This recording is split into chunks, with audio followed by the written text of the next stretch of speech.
जय हिंद मेरे सेठ सेठनियों, और आप सभी का स्वागत है प्रीतम एकेडमी परिवार में। और मैं हूं पंकज कुमार। तो दोस्तों, आज की इस वीडियो पे बात करेंगे क्लास 8 का यानी कि 8वीं का जो आपका सामाजिक विज्ञान का 16 तारीख को परीक्षा होगा, यानी कि कल ही जो आपका परीक्षा होगा। इसके लिए आज हम लोग सेट 5 पे डिस्कस करेंगे, यानी कि आपके बोर्ड एग्जाम में जो भी प्रश्न एसएसटी से पूछे जाने वाले हैं, सोशल साइंस से पूछे जाने वाले हैं, उसके मोस्ट इंपॉर्टेंट वीवीआई ऑब्जेक्टिव पर डिस्कस करेंगे। और आप इसको क्या करो, रट लो। कारण क्या है कि यहीं से आपके बोर्ड एग्जाम में प्रश्न जो है पूछा जाएगा। तो देरी नहीं करते हुए वीडियो को शुरू करेंगे, लेकिन उससे पहले अगर आप चैनल पर नए हैं ना, तो हमारे चैनल को सब्सक्राइब कर ले और बेल के आइकन क्या करें, प्रेस कर ले। तो बात करते हैं वीडियो के पहले प्रश्न पे। तो पहला प्रश्न क्या है, आप देख सकते हो। प्रश्न है आपका, ईस्ट इंडिया कंपनी किस देश की व्यापारिक कंपनी थी? आपको पता होगा, ये जो अंग्रेजों के द्वारा जो एक कंपनी लाई गई थी जिसने पूरे देश पे शासन किया। तो ये जो कंपनी है वो कंपनी किस देश की थी? ऑप्शंस क्या है, फ्रांस, हॉलैंड, इंग्लैंड या पुर्तगाल। तो ये इंग्लैंड की कंपनी थी। ऑप्शन नंबर क्या होगा, 3 आपका सही होगा। अगला प्रश्न क्या है, अंग्रेजों ने अपनी पहली कोठी कहाँ स्थापित की थी? यानी कि कोठी का मतलब क्या है कि जो आपकी कंपनी है वो क्या करती थी कि अपने जो भी जीविका के साधन, जैसे कपड़े हो गए, मसाले हो गए, तो उनको क्या किया जाता था, एक जगह जमा किया जाता था, या जब वो विदेश से आते थे तो वहीं जाके रुकते थे और फिर वहीं से पूरे देश पे या यहाँ के सामान को अपने देश में ले जाने का काम करते थे। तो सबसे पहली जो कोठी की स्थापना कहाँ की गई थी, तो बात करें कोठी का, तो ये सूरत पे जो है स्थापित किया गया था। तो ऑप्शन नंबर 2 क्या होगा, आपका सही होगा। अगला प्रश्न क्या है कि भारत में अंग्रेजों का प्रवेश, झारखंड में क्या है, झारखंड में अंग्रेजों का प्रवेश किस जिले की ओर से हुआ है? तो ये क्या होगा, सिंहभूम इसका आंसर होगा। ऑप्शन नंबर क्या होगा, 4 आपका क्या होगा, सही होगा। अगला प्रश्न है आपका, किस गवर्नर जनरल को बंगाल की दीवानी प्राप्त है? यानी कि बंगाल के दीवानी बोलकर किस गवर्नर जनरल को जाना जाता था? तो बंगाल की दीवानी जो है वो किसे कहा गया, तो लॉर्ड क्लाइव को कहा गया। ऑप्शन नंबर 1 क्या होगा, आपका सही होगा। अगला प्रश्न क्या है कि महलबाड़ी व्यवस्था की रूपरेखा किसने तैयार की थी? तो हॉल्ट मैकेंजी ने क्या किया था, ये जो महलबाड़ी व्यवस्था है ना, उसका पूरा का पूरा रूपरेखा, उसका पूरा का पूरा मॉडल जो है वो तैयार किया था। आगे बढ़ते हैं। प्रश्न है आपका, नीलांबर पीताम्बर कहाँ के 2 महान स्वतंत्रता सेनानी है? तो देखिए, ये जो नीलांबर पीताम्बर है ना, जो 2 लोगों का नाम है, एक नीलांबर, दूसरा नाम का नाम है पीताम्बर, तो दोनों कहाँ के स्वतंत्रता सेनानी हैं? क्या है, पालमपुर, कोल्हन, संथाल या इनमें से कोई नहीं। तो 6 का आंसर क्या हो जाएगा आपका, पालमपुर। क्या हो जाएगा, पालमपुर। तो यह पालमपुर का क्या है, महान स्वतंत्रता सेनानी है। अगला प्रश्न है आपका कि भारत में पहली सूती कपड़ा मिल, देखिए पहली कोठी तो सूरत में खोला गया। अब ये क्वेश्चन क्या पूछ रहा है कि भारत की पहली सूती कपड़ा मिल, यानी कि सूती कपड़े के कारखाने की बात कर रहा है, जो कि 1854 में खोला गया था। लेकिन पूछ रहा है कि ये जो कपड़ा जो है, कपड़ा मिल है, वो कहाँ पे खोला गया? तो प्रश्न 2 तरीके से पूछ सकता है। एक तो कब खोला गया, तो 1854 पूछेगा। कहाँ खोला गया, तो इसका आंसर क्या हो जाएगा आपका, बंबई। कहाँ हो जाएगा, बंबई। ऑप्शन नंबर 3 क्या होगा, आपका सही होगा। चलिए आगे बढ़ते हैं। और 8 नंबर का प्रश्न आपकी स्क्रीन पर ये रहा। प्रश्न क्या है आपका कि 1857 की क्रांति की और 1857 की क्रांति को और किस नाम से जाना जाता है, यानी कि उसका और एक आपको नाम बताना है। तो 1857 की क्रांति को सिपाही विद्रोह के भी नाम से जाना जाता है। तो ऑप्शन नंबर 1 क्या होगा, आपका सही होगा। आगे बढ़ते हैं। प्रश्न है आपका कि 1857 की क्रांति का नेतृत्व रांची में किसने किया था? रांची में कौन लोग हैं जिसने जो है आपका जो 1857 की क्रांति किया था? ऑप्शन क्या है, बिरसा मुंडा, विश्वनाथ सहदेव, सिद्धू कानू और नीलांबर पीताम्बर। तो ये जो बात किया जाए कि जो झारखंड से किसका बात हो रहा है कि झारखंड से इसका नेतृत्व किसने किया था, तो झारखंड यानी रांची का बात कर रहा है। तो क्या होगा आपका, विश्वनाथ सहदेव इसका आंसर होगा। ऑप्शन नंबर 2 क्या होगा, आपका सही होगा। आगे बढ़ते हैं। प्रश्न है आपका कि कलकत्ता में मदरसा की स्थापना किसने किया था? कलकत्ता में मदरसा का स्थापना किसने किया था? और आपका ऑप्शन क्या है, लॉर्ड डलहौजी, डब्ल्यू क्या है, इंटर है ना, वॉरेन हेस्टिंग और विलियम जोन्स। तो वॉरेन हेस्टिंग ने किया था, क्या किया था, कलकत्ता में मदरसा का स्थापना किया था। बात करते आगे। तो 11 नंबर का प्रश्न है आपका कि शांति निकेतन की स्थापना किसने किया था? तो आपको पता होगा रविंद्रनाथ टैगोर, बहुत जगह इसको रविंद्रनाथ ठाकुर भी बोला जाता है। तो इन्होंने क्या किया था, शांति निकेतन का स्थापना किया था। ऑप्शन नंबर 1 क्या होगा, सही होगा। अगला प्रश्न आपका, किसे आधुनिक भारत का जनक कहा जाता है? किसे आधुनिक भारत का जनक कहा जाता है? तो राजा राम मोहन राय को आधुनिक भारत का जनक कहा जाता है। ऑप्शन नंबर 1 क्या होगा, आपका सही होगा। आगे बढ़ते अगला प्रश्न है और बड़ा इंपॉर्टेंट सा प्रश्न है कि ज्योतिबा फुले ने किस प्रसिद्ध ग्रंथ का रचना किया था? और मैंने कल वाले सेट पे मैंने आपको बताया था कि गुलामगिरी नामक जो ग्रंथ है उसका रचना किसने किया था? तो ज्योतिराव फुले, बहुत जगह ज्योतिबा फुले भी बोला जाता है, तो इन्होंने किया था। आगे बढ़ते हैं। अगला प्रश्न है आपका 14 नंबर का कि अंग्रेजों ने बंगाल का विभाजन कब किया था? तो 1905 में बंगाल का विभाजन हुआ था। तो ऑप्शन नंबर 3 क्या होगा आपका? सही हो जाएगा। आगे बढ़ते हैं। अगला प्रश्न है आपका, गांधी जी ने भारत में अपना पहला आंदोलन कहाँ चलाया था? तो देखिएगा, अगर पूछेगा गांधी जी के द्वारा चलाया गया पहला आंदोलन तो वो कहाँ पे था? अफ्रीका में। लेकिन पूछेगा भारत में कहाँ है तो वो क्या होगा? चंपारण। क्या होगा? चंपारण। तो चंपारण में किसका था? तो नील खेती के खिलाफ था। तो ऑप्शन नंबर 2 क्या होगा आपका? सही होगा। अगला प्रश्न है, करो या मरो का नारा किसने दिया था? करो या मरो का नारा किसने दिया था? तो आपको पता होगा महात्मा गांधी जी ने दिया था। ऑप्शन नंबर 2 क्या होगा आपका? सही होगा। आगे बढ़ते हैं। प्रश्न है आपका, मेजर ध्यानचंद किस खेल से संबंधित है? ऑप्शन क्या है? फुटबॉल, कबड्डी, गोल्फ या हॉकी? तो ये हॉकी से संबंधित है। ऑप्शन नंबर 4 क्या होगा आपका? सही होगा। आगे बढ़ते हैं। प्रश्न 18 नंबर का, कि निम्नलिखित में से कौन सा मानव निर्मित संसाधन है? देखिए, 2 प्रकार के संसाधन होते हैं, एक प्राकृतिक संसाधन जिसकी उत्पत्ति प्रकृति की क्रियाओं के द्वारा होता है, और एक वो संसाधन जिसकी उत्पत्ति मानवीय क्रियाओं के द्वारा होता है। तो आप ये बताओ, ये जो लौह अयस्क है या जल है, ये सारी प्रकृति की देन है। लेकिन मशीन का बात किया जाए, भगवान ने तो मशीन नहीं बनाया, प्रकृति ने तो मशीन नहीं बनाया, आदमी ने बनाया। तो ऑप्शन नंबर 1 क्या होगा आपका? सही होगा। अगला प्रश्न आपका, कि कोयला किस प्रकार का संसाधन है? तो कोयला जो है जैव संसाधन है। क्या है? जैव संसाधन। ऑप्शन नंबर 4 क्या होगा आपका? सही होगा। आगे बढ़ते हैं। अगला प्रश्न है आपका, कि भारत की कुल भूमि का लगभग कितना प्रतिशत भाग कृषि योग्य भूमि है? तो याद रखिएगा कि भारत का जो टोटल जो भूमि है उसमें कितना % भाग जो है कृषि के लिए कार्य करता है? तो 57%। कितना होगा? 57%। तो 57% जो है कृषि कार्य करता है। इसीलिए आपको पता होगा कि भारत जो है कृषि प्रधान देश, यानी कि भारत में सबसे ज़्यादा कृषि की क्रियाएं होती है। अगला प्रश्न है आपका, कि रेगुड़ किस मृदा का स्थानीय नाम है? रेगुड़ जो है किस मृदा का स्थानीय नाम है? तो रेगुड़ मृदा जो होता है जिसे काली मृदा कहा गया, और काली मृदा में किसकी खेती की जाती है? आपको पता होगा कपास की खेती की जाती है। यह बात भी आपको याद रखनी है। चलिए आगे बढ़ते हैं। प्रश्न बड़ा इंपॉर्टेंट सा, ये प्रश्न आपको याद रखना है। प्रश्न क्या है? विश्व वन दिवस कब मनाया जाता है? विश्व वन दिवस कब मनाया जाता है? तो 21 मार्च को हम लोग क्या करते हैं?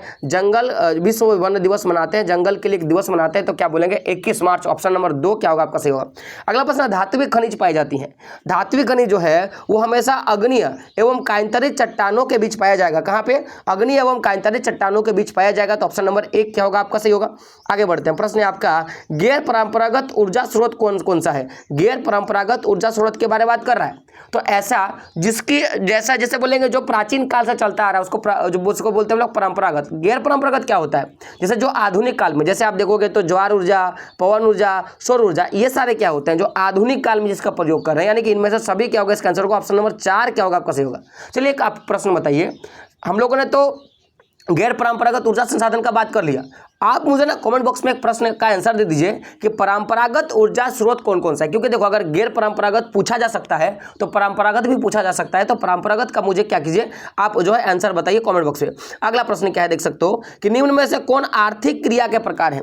तो पता होगा कि 3 प्रकार के आर्थिक क्रिया होते हैं, एक प्राथमिक, दूसरा होता है द्वितीयक, और तीसरा क्या होता है? तृतीयक। तो प्राथमिक ऐसे आर्थिक क्रियाएं जो जिनका समापन जो होता है वो प्रकृति के वस्तुओं के द्वारा होता है। द्वितीयक क्रिया में क्या करते हैं कि हम लोग प्राकृतिक जो वस्तु होता है उसके वस्तुओं को मॉडिफाई करने का काम करते हैं। और तृतीयक क्रिया क्या होता है? जिसमें सेवा क्षेत्र का काम होता है। तो इसमें क्या होगा? तीनों हो जाएगा, यानी कि ऑप्शन नंबर 4 क्या होगा? ये सभी क्या होगा आपका? सही होगा। अगला प्रश्न आपका क्या है, देख सकते हो, उत्तरी पूर्वी भाग में हस्तांतरित कृषि को किस नाम से जाना जाता है? देखिए, भारत का जो उत्तरी पूर्वी भाग है उसमें हस्तांतरित कृषि को झूम खेती का नाम से जानते हैं, झूम खेती। तो ऑप्शन नंबर 4 क्या होगा आपका? सही होगा। अगला प्रश्न है, चावल का सबसे बड़ा उत्पादक देश कौन सा? मैंने कल के सेट में करवाया था, ये चीन होगा। क्या होगा? चीन। ऑप्शन नंबर 3 क्या होगा आपका? सही होगा। अगला प्रश्न है आपका, सुनहरा रेशा किसे कहा जाता है? मैंने कल वाले सेट पे मैंने बार बार रिपीट किया है कि अगर आपके लिए बोला कि काला सोना कौन है, तो काला सोना में हम लोगों ने बात किया था, काला हीरा कौन, उस पर बात किया था। तब मैंने आपको बताया था कि अगर सुनहरा रेशा कहा गया तो क्या मारना है? तो आपको जूट मारना है। क्या मारना है? जूट की बोरी होती है ना, तो जूट की बोरी यानी कि वही जूट जो होता है उसी को क्या बोला गया? सुनहरा रेशा कहा गया। अगला प्रश्न आपका, कच्चे माल के आधार पर उद्योग के कितने प्रकार है? कच्चे माल के आधार पर उद्योग को कितने भागों में बांटा गया? तो याद रखिएगा 4 भागों में बांटा जाता है। कितने भाग में? 4 भाग में। और आप मुझे क्या किए, जो 4 भाग है उनको कमेंट बताइए कि जो 4 क्या क्या है। ठीक है, आगे बढ़ते हैं। अगला प्रश्न है आपका कि किस खनिज को उद्योग की जननी कहा गया? किस खनिज को उद्योग की जननी कहा गया? और बहुत जगह इसे आधारभूत उद्योग भी कहा जाता है। तो ये आपका क्या होगा? लोहा। क्या होगा? लोहा। ऑप्शन नंबर 1 क्या होगा? सही होगा। मुझे पता है बहुत सारे बच्चे कोयला मारेंगे, कोयला किसी भी उद्योग की जननी नहीं है, क्योंकि बहुत सारे ऐसे भी उद्योग हैं जो बिना कोयला के भी वो वस्तु उत्पादित करके दिखा सकता है। लेकिन आप कोई भी सा उद्योग देख लो, कोई भी सा उद्योग देख लो, बिना लोहा का वो संभव ही नहीं है। जैसे आप कृषि कार्य में देख लो, आपको ट्रैक्टर की आवश्यकता होती है, आपको हल की आवश्यकता होती है, तो लोहे के बने होती हैं, कुदाल होती है। उसी प्रकार द्वितीय क्षेत्र में बढ़े हो तो उसके लिए आप देखोगे तो बढ़े के लिए जो आरी होता है या जो कुल्हाड़ी होता है वो किसका बना होता है, लोहे का बना होता है। तृतीय क्षेत्र का देख लो, तृतीय क्षेत्र में जो भी वाहन वगैरह देखते हो किसका बना होता है, आप बोलोगे सर प्लास्टिक का बना होता है, नहीं, वो सारे के सारे लोहे के बने होते हैं। तो लोहा जो है आधारभूत उद्योग है, कोयला नहीं है, यह बात आप याद रखिएगा। और इसी को उद्योग की जननी भी कहा गया है। ठीक है, अगला प्रश्न है आपका, टिस्को किस नदी के तट पर अवस्थित है। देखिए टिस्को एक जो है आपकी कंपनी है, आप मुझे बताना, ये झारखंड में अवस्थित, आपको पता होगा। आप ये बता दो कि जो कंपनी वो किस चीज का निर्माण करती है, आप मुझे बताओ। लेकिन प्रश्न क्या है कि टिस्को किस नदी के तट पर अवस्थित है, तो याद रखिएगा एक संगम पर स्थित है, यानी कि जहां पे दो नदी आपस में आके मिली है। तो एक तो स्वर्ण रेखा है, एक तो क्या है, स्वर्ण रेखा नदी है, दूसरा नदी क्या है वो भी आप कमेंट बॉक्स में बताना, मुझे जानना है कि आपने कितने अच्छे से और कितने डीप से ये पढ़ा होगा। अगला प्रश्न है आपका, जापान का मैनचेस्टर, जैसे हमारे भारत का मैनचेस्टर अहमदाबाद है, तो जापान का मैनचेस्टर किसे कहा गया, तो ओसाका को। किसे कहा गया, ओसाका। ऑप्शन नंबर 3 क्या होगा आपका, सही होगा। अगला प्रश्न है आपका, विश्व में दूसरी सबसे बड़ी आबादी किस देश का है, तो गौर कीजिएगा, सबसे पहला आपका चीन, चीन के बाद कौन, भारत, और भारत के बाद कौन है, तो संयुक्त राज्य अमेरिका। तो ये तीनों याद रखना है, पहला चीन, दूसरा भारत, तीसरा क्या होगा, संयुक्त राज्य अमेरिका। तो यहाँ पे दूसरी सबसे बड़ी बात क्या है ना, तो क्या होगा, भारत, हमारा देश भारत। ऑप्शन नंबर 2 क्या होगा आपका, सही होगा। अगला प्रश्न है आपका, विश्व की कुल जनसंख्या का लगभग 75% लोग रहते हैं। अब यहीं पे कंफ्यूजन होगा, मुझे पता है लोग जो है एशिया और यूरोप मारेंगे, गलत। देखिए दो देश है, दो महाद्वीप है जहां पे सबसे ज्यादा जनसंख्या करती है, पूरे विश्व का 75% जनसंख्या जो निवास करती है, वो एक तो आपका एशिया है, एक तो आपका एशिया है, लेकिन दूसरा क्या है आपका, अफ्रीका। क्या है आपका, अफ्रीका। तो क्या होगा, एशिया और अफ्रीका होगा, वो आपको ऑप्शन मारना है। तो यहाँ पे सारे के सारे ऑप्शन गलत है, तो क्या होगा, एशिया और साथ में आपका क्या होगा, अफ्रीका। एशिया और अफ्रीका आपका आंसर होगा। ठीक है, आगे बढ़ते हैं। अगला प्रश्न है आपका, भारत कब एक संप्रभु राष्ट्र बना। संप्रभु राष्ट्र मतलब कब से ये गुलाम था, वहां से आजाद हुआ, तो 15 अगस्त 1947। ऑप्शन नंबर 2 क्या होगा आपका, सही होगा। और गणतंत्र राष्ट्र कब बना, आप मुझे बता दो कि भारत तो स्वतंत्र राष्ट्र 15 अगस्त 1947 को हुआ, लेकिन भारत एक गणतंत्र गणराज्य कब बना, आप मुझे कमेंट बॉक्स में बता दो। अगला प्रश्न है आपका 36 नंबर का प्रश्न है कि स्वतंत्र भारत का संविधान कब लागू हुआ था। देखिए बना कब था और लागू कब हुआ था, तो बनने वाला डेट तो सबको याद होना चाहिए, 26 नवंबर 1949, लेकिन लागू कब हुआ था, तो 26 नवंबर 1950। और इसी समय भारत जो है एक गणतंत्र राज्य बना था। क्या बना था, एक गणतंत्र गणराज्य बना था, यह बात आपको याद रखना है।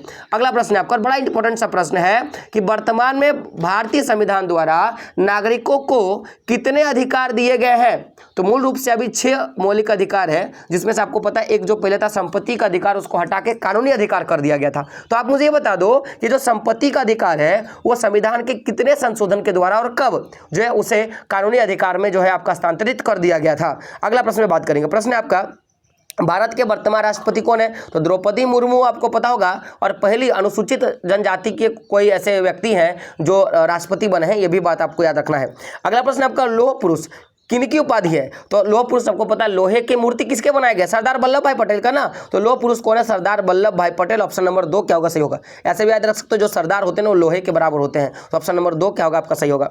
अगला प्रश्न आपका, पंथ निरपेक्ष समाजवाद तथा अखंडता शब्द 1976 ईस्वी में किस संविधान संशोधन द्वारा जोड़ा गया था। तो देखिए जो हमारी मैं बोल सकता हूं कि जो संविधान होता है, संविधान का जो प्रस्तावना होता है उसमें 2-3 चीजें जोड़ी गई थी। एक क्या था, पंथ निरपेक्ष समाजवाद और अखंडता, ये 1976 में जोड़ा गया। जब ये जोड़ा गया तो उस समय संविधान का कौन सा संशोधन हुआ था, तो याद रखना है 42वां संविधान संशोधन। कौन सा, 42वां संविधान संशोधन। ऑप्शन नंबर 1 क्या होगा आपका, सही होगा। आगे बढ़ते हैं। प्रश्न है आपका 41 नंबर का कि भारतीय गणराज्य में सर्वोच्च संवैधानिक पद किसका है। तो 1950 में भारत जो है एक गणराज्य बना, तो उस समय भारत के जो राष्ट्रपति हैं उन्हें सर्वोच्च पद दिया गया। तो ऑप्शन नंबर 2 क्या होगा आपका, सही हो जाएगा। अगला प्रश्न में बात करते हैं। प्रश्न 42 नंबर का कि भारत में कौन सी संस्था कानून बनाती है। देखिए पूछेगा संस्था तो संसद हो जाएगा, लेकिन पूछेगा कौन बनाता है, तो याद रखिएगा कि जो भी हमारे सांसद होते हैं, सांसद बनाते हैं। तो ऑप्शन नंबर क्या होगा, 4 आपका क्या होगा, सही होगा। अगला प्रश्न है आपका, मंत्री परिषद के प्रधान कौन है। तो मंत्री परिषद के प्रधानमंत्री होते हैं। और प्रधानमंत्री कौन होते हैं, जो बहुमत दल प्राप्त के जो नेता होते हैं उनका जो अध्यक्ष होता है वो प्रधानमंत्री नियुक्त कर दिया जाता है। और हम लोगों ने ये भी पढ़ा था कि जैसे मंत्रिपरिषद का तो प्रधानमंत्री हो गया, ग्राम पंचायत के प्रधान को क्या कहा गया, मुखिया कहा गया है, और नगर निगम के प्रधान को क्या कहा गया, मेयर कहा गया है। ये भी बात आप याद रखिएगा। अगला प्रश्न है आपका 44 नंबर का कि भारत की शीर्ष अदालत कौन सी है। देखिए भारत में जो अदालत होती है तो एक तो होता है आपका न्यायालय, जिसको हम लोग न्यायालय, एक क्या होता है आपका उच्च न्यायालय, क्या होता है उच्चतम न्यायालय। तो हम लोग को पता है कि जो सर्वोच्च अदालत का बात किया है, तो सर्वोच्च अदालत कौन सा, सर्वोच्च अदालत है हम लोग का उच्चतम न्यायालय, सुप्रीम कोर्ट जिसको बोलते हैं ना। तो ऑप्शन नंबर 2 क्या होगा आपका सही होगा। अगला प्रश्न है आपका मुख्य न्यायाधीश की नियुक्ति कौन करता है। तो जितने भी न्यायाधीश होते हैं उनकी नियुक्ति जो है वो राष्ट्रपति करता है, लेकिन राष्ट्रपति उसे हटा नहीं सकता। हटाने का तरीका क्या है, महाभियोग लगा के उसे हटाया जा सकता है। तो ऑप्शन नंबर 1 क्या होगा आपका सही होगा। अगला प्रश्न है, अच्छा ये बताओ तो राष्ट्रपति जो होते हैं, क्या बोलते हैं, मुख्य न्यायाधीश होती हैं, न्यायाधीशों की जो वेतन होता है ना, वेतन उनको पैसा दिया जाता है ना, तो वेतन कहाँ से दिया जाता है, किस कोष से दिया जाता है, आप मुझे कमेंट बॉक्स में बताना।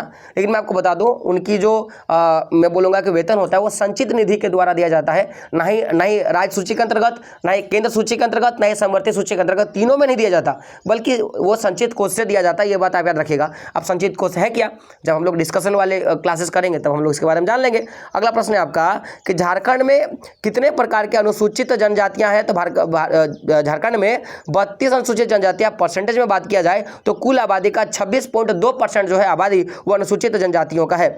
अगला प्रश्न क्या है आपका कि स्वच्छ भारत अभियान भारत सरकार द्वारा आरंभ किया गया।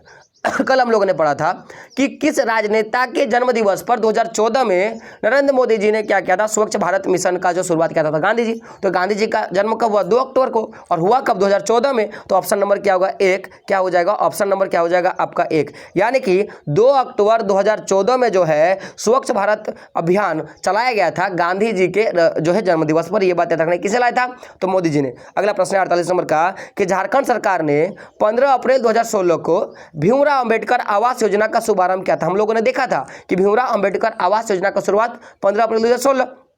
अब पूछेगा कि यह आवास किसके लिए था, तो शहरी लोगों के लिए, अनुसूचित जनजाति के लिए, विधवाओं के लिए या अनुसूचित जाति के लिए। तो जो भी विधवा होते हैं ना, जो भी विधवा जिनके पति मर जाते हैं, उनके लिए जो है ये जो है आपका आवास योजना चलाया गया था। तो ऑप्शन नंबर क्या होगा आपका 3 क्या होगा आपका सही होगा।